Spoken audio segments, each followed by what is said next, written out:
Hey everybody, thanks for tuning in to the Ephrata Community Church Weekly Podcast, a conversation with our pastors and leaders meant to continue encouraging you to know God, know freedom, know purpose, and make a difference.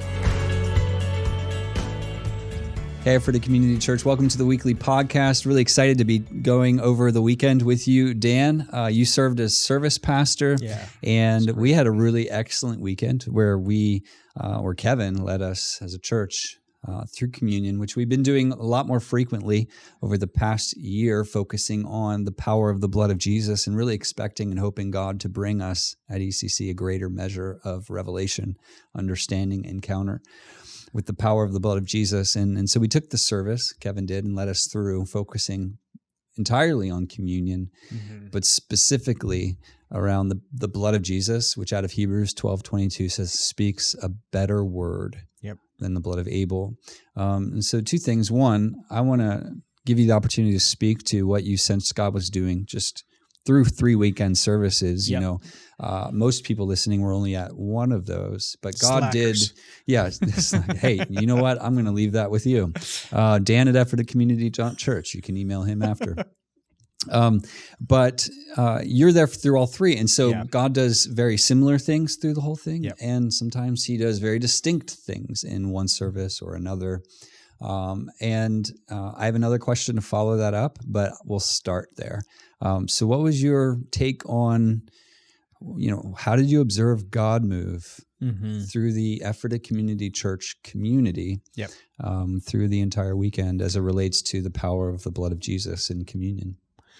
Well, I think that the first thing I want to mention is it's amazing the way the Holy Spirit leads Kevin in these moments, because he's been leading Kevin to a place where we're going after things through communion, through the power of the blood, so that it's really not just him week after week saying, or month after month saying, hey, this is more than just a remembrance. It is more than just an ordinance. It is. It's a sacrament. Right. We can actually encounter the presence and the person of Jesus Christ in the cup and the wafer, and his blood and what he accomplished at Calvary can still be applied to things in our lives. And so the way in which he's going after this, and the way that the Holy Spirit is leading Kevin to go after specific things is incredibly powerful. And I would have guessed that for a lot of people, that is a new dynamic or experience within the local church of doing communion. And the reason I lead all of my answer to your question up with that is because at least as service pastor, I felt like this weekend was a sense in which, it's probably a clumsy way to say it, but I feel like we as a congregation have arrived in understanding that.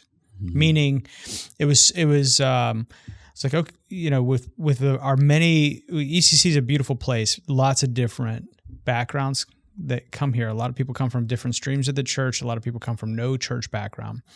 And so there just felt like, okay, there's a collective yes, like, okay, so this is what the Lord's leading us this month in going after. But each service was different. So Saturday night was different from the Sunday morning. Each service was powerful. I could see or sense in the spirit, see in the natural, sense in the spirit at each service, God doing things amongst people. I think it was one of the services on Sunday. I think the early service on Sunday, while Kevin was speaking, I was actually able to hear, like, people were crying, and some people actually, you could hear them sobbing, like, while he was speaking. Wow. So that's not the only indication, nor is that doesn't mean that service was the only time the Holy Spirit was doing something, but specifically that was one place where it was like, wow, like, this is, people are really being touched right now. And even the dynamic when all of us as pastors that were invited by Kevin to come up and share where we felt like, I don't know if you had your eyes open, you were watching, but man, the Lord was really touching people during that time. So it was a really significant weekend, I feel. Yeah, I agree with you. And I'm really blessed by and grateful for Kevin leading us through what for many could be a religious element of a church service, or historically, this is what we do because we're believers, and pausing in the moment to invite God to move in a life transforming way. Mm-hmm. As specifically this past weekend, the blood speaks a better word, and Kevin's emphasis is we want to break off words that were spoken that were not from God. Yep. And in the same way that words can be spoken that have a life-altering, life-transforming impact for the negative, for the worse, and some type of harmful result, similarly, we can expect God to speak a different word, a better word, which is through the blood of Christ in the covenant, that can have life-transforming experiences.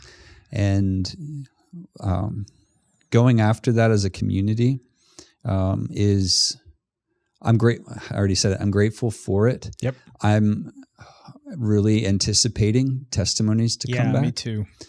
And Kevin, if you were there, you saw Kevin actually before the service began. This happened on Saturday night. This is what Kevin does. He has this philosophy, and you can argue with him if you want, where it's better to just put people on the spot sometimes instead of giving them fair warning, because then they get anxious and stressed about it. If you give them, hey, a week in advance, next week I'm going to do this, and you're like stressing all week. And so Kevin can sometimes be like, I'm just going to put it on you 5 seconds before, so you have no time to think about being stressed. You just have to do it. So, in that, with that in mind, sometimes he'll just like, hey, by the way, I want to do this, and we're like, all right, let's do that. Yeah. So as a team, he mentioned it was Oliver, Wes, yourself, myself. We were the pastors present through most of the services during that time. Yeah. In the room, he said, I want you to be asking God if there are specific labels that he wants us to call out and break off, like word of knowledge style. I hear this phrase or this statement, and God wants to break it off, and he wants to speak this over you instead. Yep. One that I personally heard very clearly was the apple doesn't fall far from the tree phrase, which, man, when you hear God give you that kind of indication or clarity around like, hey, I want to do this thing, there's a cocktail of emotions that go with it. One is like, oh my word, I know exactly what God's heart for the matter. Yeah. Two is like the practical, like I'm like, I don't know, for me, extremely nervous and just like, oh, this is uncomfortable. I'm stepping out on a limb. I'm not sure if it's going to land. And you don't always know the end. I'm going to start here. I'm not sure exactly where it's going, kind of thing. But God did powerful things. Like you said, my eyes were closed. I have maybe it's a bad habit. Randy Clark would say, keep your eyes open when you pray for people. And that's something I could maybe do better at. But you had a particular word that you shared, and I'm curious what that was. Remind me. Yeah. And if you prayed for people even after the service was over regarding it.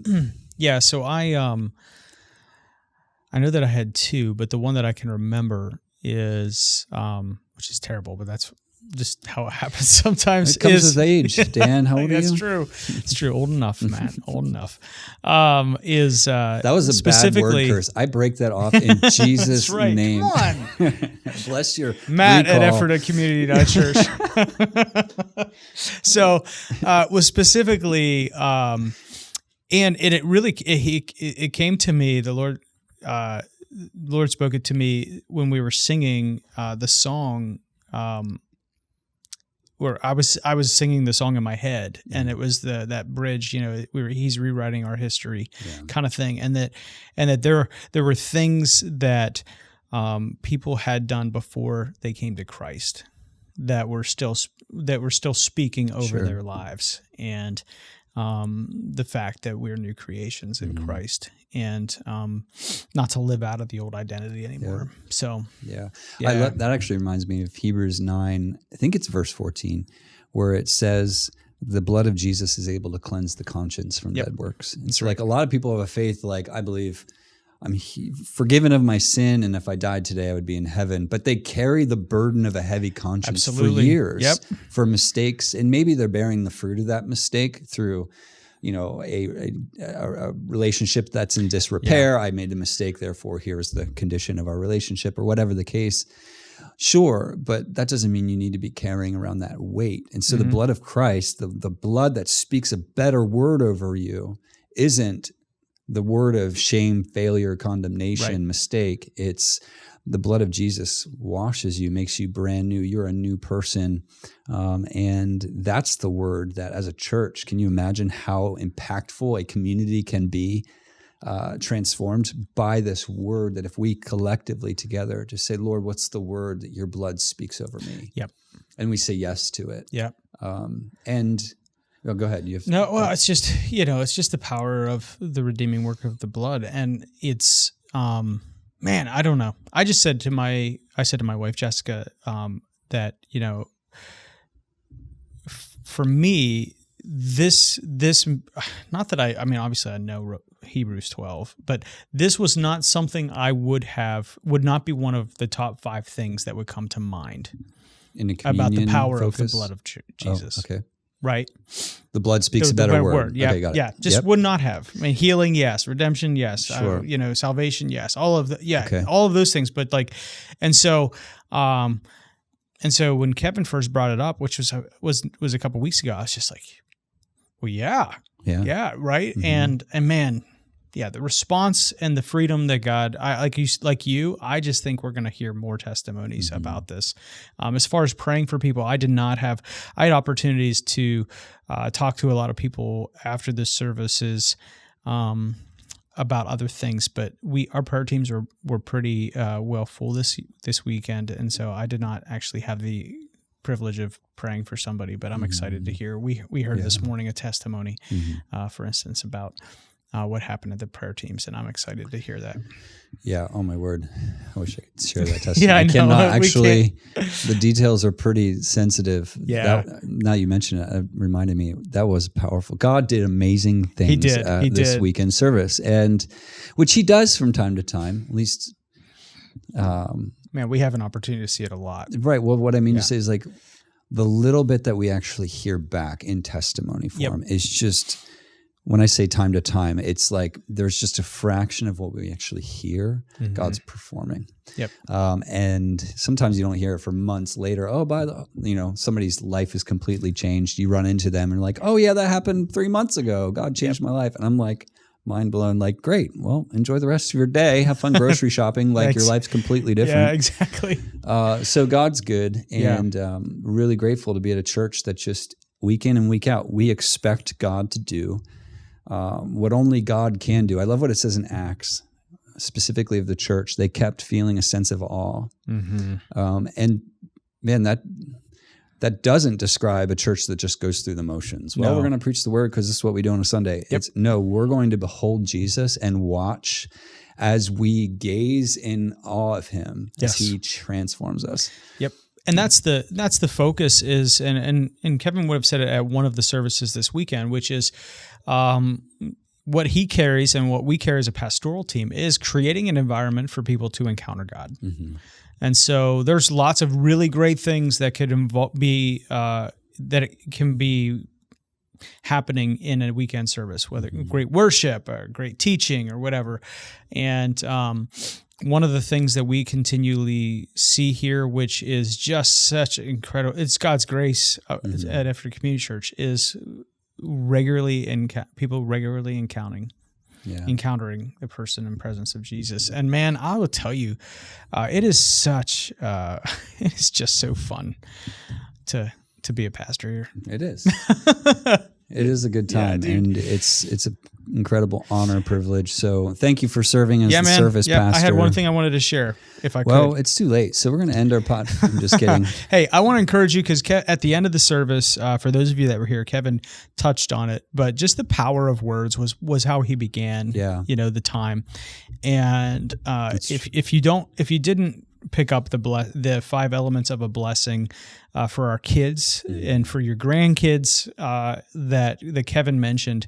I'm just going to read it real quick. It's from a book called The Blessing, Giving the Gift of Unconditional Love and Acceptance by John Trent and Gary Smalley.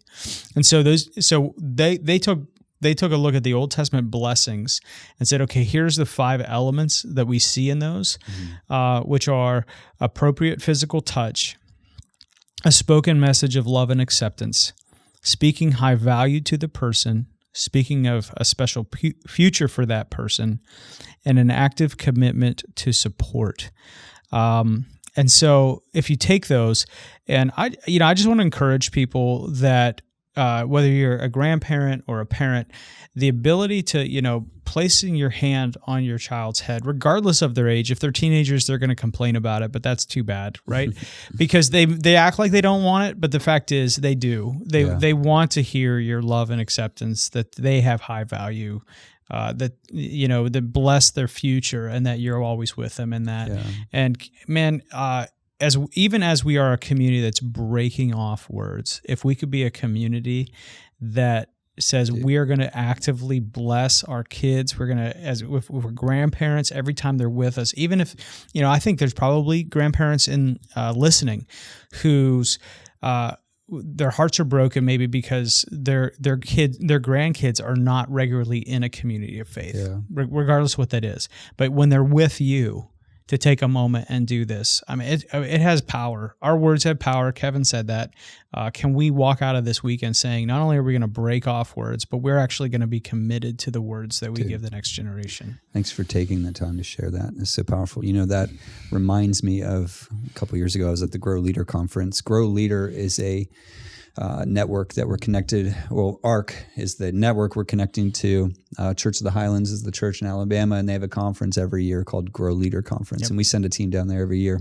Totally transforming to our church. They're like a big brother to ECC in many respects. Anyway, they're at a conference. Dude, you have me about to cry.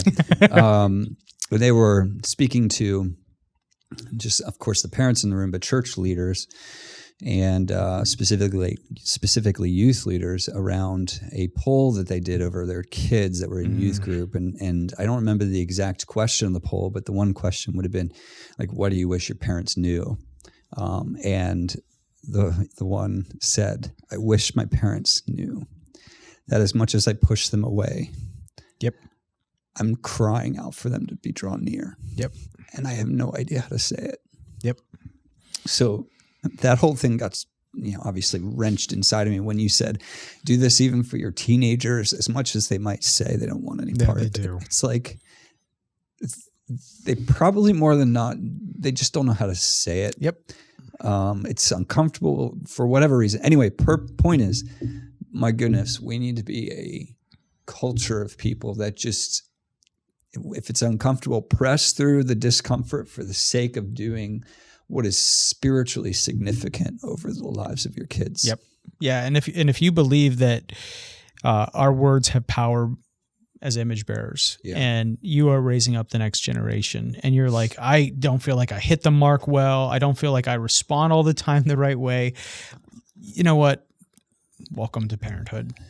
But to be intentional to these 5 elements, I think would be transformative for our kids. And I know exactly what you're talking about. In fact, Chris Hodges at Church of Highlands did the same similar talk this week, this year when I was down there, and I was like, I'm like ugly crying the whole time through it. So we have an opportunity to so the point of the weekend was not to think about the words we say, but man, we can be intentional, and I want to encourage you all in that. Speaking of being intentional, Dan, this next weekend is our Take One Step weekend. And you're speaking. I can't wait. It's about so exciting. Time. I'm just kidding. I'm really excited for the opportunity. But take one step and being intentional about the whole point of Take One Step Weekend really is birthed out of a value. We believe growth is normal. Yep. And following Jesus looks a lot like taking one step at a time. Psalm 73 takes us by the hand, and with his counsel, he guides us. And so we encourage and invite the entire community to pause and say, Lord, what's the next step you'll have me take? And then collectively we say yes to that step and we follow through. And so that's our Take One Step Weekend, where we also have a groups fair in the gathering room, and we put on display all of the offerings that are available. We have a bunch of formal offerings, but the most important step anybody could take is the one that the Spirit of God is leading you to take right now, even if it's going up front for prayer after the service, or calling your brother and saying, I'm sorry, or forgiving this person, or it could be anything, buying somebody a meal when you're out to dinner. Essentially, we are, Romans 8:14, it says, these are the children of God, those who are led of the Spirit. These are children of God. Yep.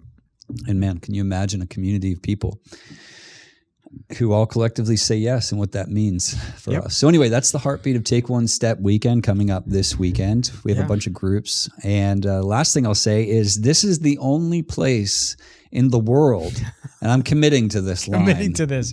You heard it here first on the ECC podcast. That will be serving Fox Meadows ice cream on a Sunday. Yeah. And I don't care what you have to say about that. Because some people are like, well, Dutch Way or this place and all the things. Some of those places are closed on Sundays. Come on. Yeah. So I'm gonna commit to the line and just let whatever fallout come. Well, at the same time, regardless of the truth of the line. Yeah. It's a good line, though.